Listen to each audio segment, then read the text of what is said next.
trecut de 2 noaptea, când străpunge liniștea, o bătaie repetată, insistând la ușa mea.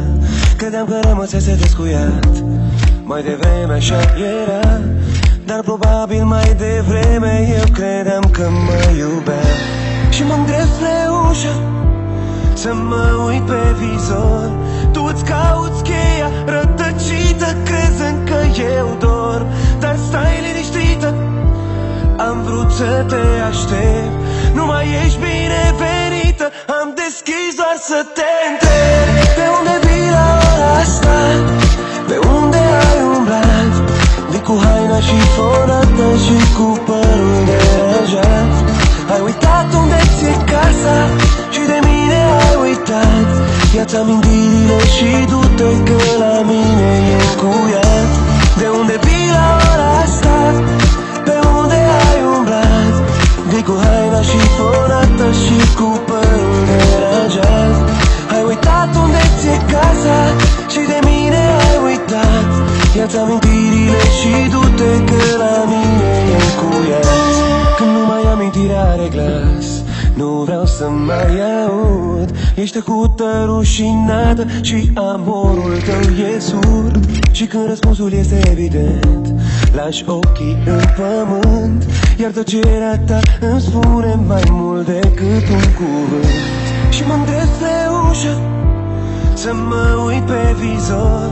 Tu îți cauți cheia rătăcită, crezând că eu dor. Dar stai liniștită, am vrut să te aștept, nu mai ești binevenită. Am deschis doar să te întreb, de unde vii la ora asta? Pe unde ai umblat? Vii cu haina șifonată și cu părul deranjat. Ai uitat unde ți-e casa și de mine ai uitat. Ia-ți amintirile și du-te că la mine e cuiat.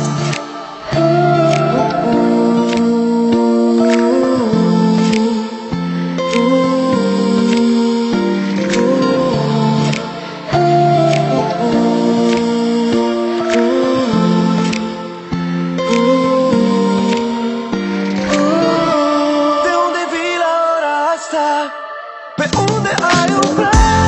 Vii cu haina șifonată și cu părul deranjat. Ai uitat unde ți-e casa și de mine ai uitat.